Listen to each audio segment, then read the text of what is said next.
আসসালামু আলাইকুম। তো আসলে আমি এই মুহূর্তে আছি সৌদি আরব এবং আমার বিভাগ হচ্ছে বরিশাল, বরগুনা জেলা। তবে ভিডিওটি ওপেন করার ভাই একটাই উদ্দেশ্য, আমি শুধু আজকে না প্রায় একদিন পর একদিন কন্টিনিউ ভিডিও দিই। আর আমার নিজের মনের ভাব প্রকাশ করার জন্যই ভিডিওগুলো দিই। আর সেই মনের ভাব প্রকাশ মানে যে কথাগুলো হাজারো প্রবাসীর সাথে মিলে যায়। আজকে যে কথাগুলো নিয়ে আসছি বা যে কথাগুলো বলতে চাই, হয়তোবা সৌদি আরবে আমার মতো এরকমের অনেক লোকজন আছে। তো সর্বপ্রথম বলতে চাই, মাঝে মধ্যে মনে চাই কি জানেন, মানে নিজেকে নিজে শেষ করে দিই। নিজেকে নিজে শেষ করা আত্মহত্যা মহাপাপ। একটা মানুষ হয়তো পরিস্থিতির সাথে যুদ্ধ করে তাল মিলিয়ে চলার নামই হচ্ছে আসল জীবন। আর যেটা হয়তোবা আমার ভিতরে বর্তমানে চলতেছে, আমার মতো অনেক লোকজনেরই চলতেছে, কিন্তু তারা এরকমের প্রকাশ করতে পারে না।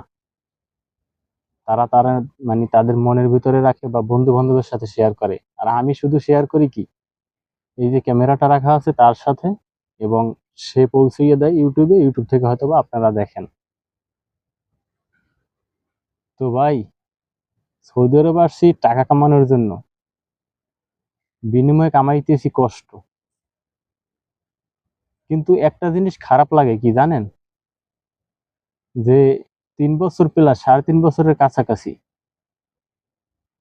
জীবনে কি করলাম?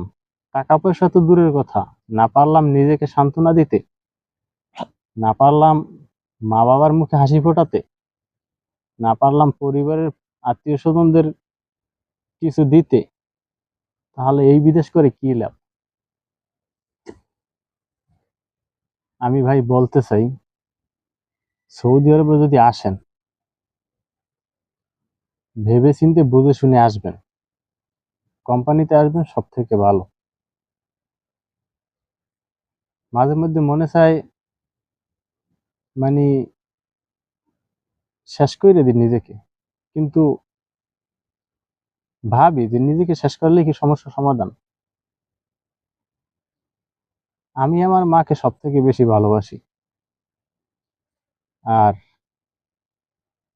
আমার স্বপ্ন ছিল একটা, বিদেশ আসার পরে যদি কোনোদিন টাকা পয়সা আল্লাহ তাআলা দেয়,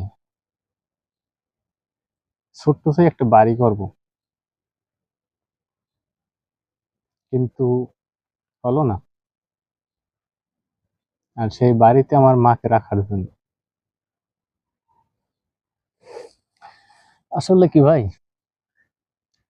কথাগুলো মানে যদিও কারোর সাথে বলি না, শুধু সাধারণ সামনে ক্যামেরা রেখে বলতেছি, তারপরও কষ্টে বুকটা ফাইটে যায়।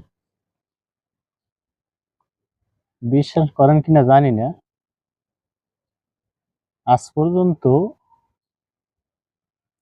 5 থেকে 6 হাজার টাকা দামের একটা শাড়ি, মানে কাপড়, আমার মা কিনে পরে নাই। হয়তো আমি যদিও 5-7 হাজার বা 10 হাজার টাকা মাঝে মধ্যে দিয়েছি, বা 2-3 হাজার টাকা দিয়েছি, সে চাইলে পড়তে পারতো, কিন্তু পরে নাই। আমি বলছি কিনতে, কিন্তু কেনে নাই। আর এই টাকা দেওয়া আর এই রকমের বিদেশ করে মানে মাকে দেখা, এটা আমি মনে করি না যে ভালো কিছু। তারপরও যতটুকু সম্ভব ততটুকু দেখি। কিছু কিছু কথা যেগুলো মুখে আনলে মানে বলা যায় না, মানে বুক থেকে, হৃদয় থেকে আসে না কথাগুলো, মানে এতটা কষ্ট লাগে। তবে আমার জন্য দোয়া করবেন, আমি আপনাদের জন্য দোয়া করি। সবাই ভালো থাকবেন, সুস্থ থাকবেন। আল্লাহ হাফেজ।